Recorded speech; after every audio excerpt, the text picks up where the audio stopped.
Hi, boys and girls. April is almost over, so I thought I better squeeze in some poetry because April is National Poetry Month.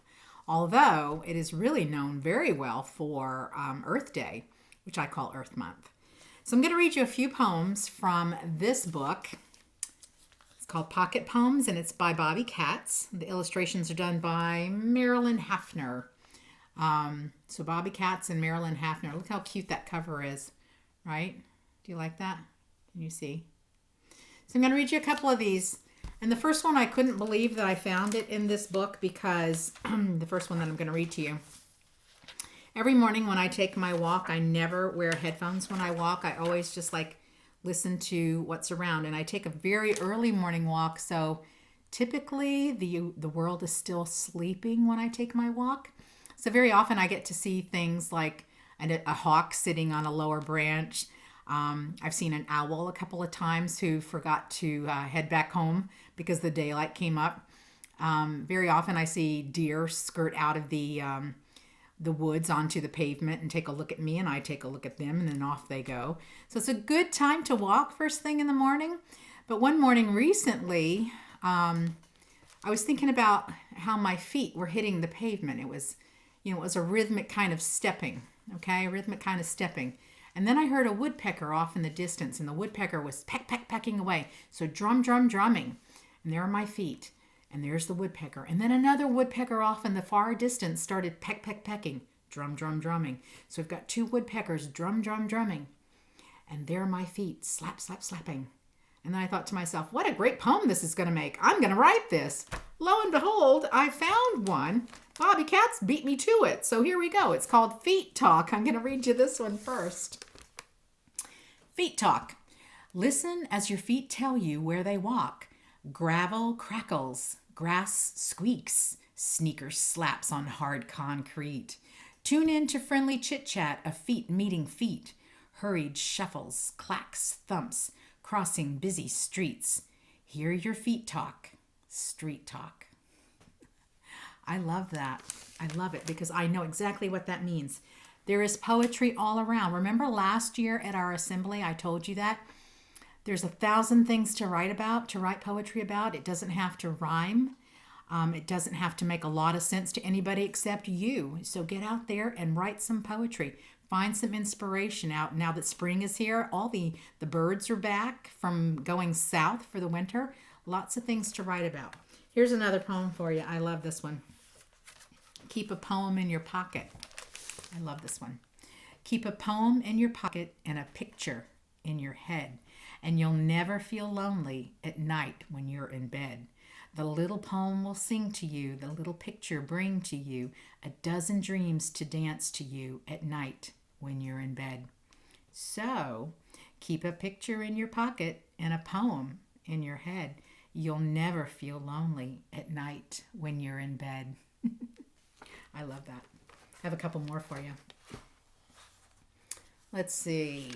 I read your feet talk. Let's see. Here we go. Toothpaste. I love this one. Toothpaste is so fun.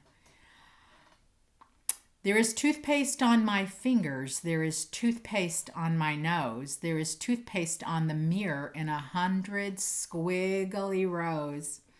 Every time I squeeze the toothpaste, it sprays north and west and south.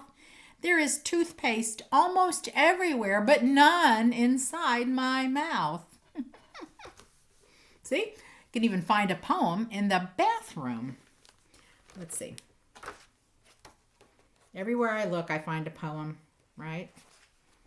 You know how sometimes you walk outside and the power lines that run across the street, if you look up, maybe sometimes you're sitting at a traffic light in the car and you're waiting your turn, and you look up on the power line that goes across the road, and all the birds have decided to sit there. And they all look like they're having a meeting. And I think, what could they be talking about? Maybe they're talking about that bag of breadcrumbs that they found in the parking lot, and how Joey got more than the rest of them, or how Clarence made such a pig of himself that Susie didn't get even one crumb, when typically they should be sharing, right? This poem is called A Pocket Poem. With a poem in your pocket and a pocket in your pants. You can rock with new rhythms. You can skip. You can dance. And wherever you go and whatever you do, that poem in your pocket is going there too. You could misplace your homework. You could lose your left shoe. But that poem in your pocket will be a part of you. And nothing can take it, and nothing can break it. That poem in your pocket becomes part of you. Those are some cute ones. I hope that you will write a poem this week, and I hope that you will post it.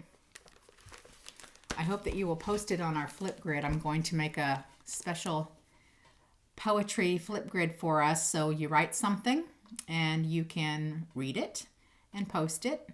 Hope that Bobbi Katz gave you some inspiration.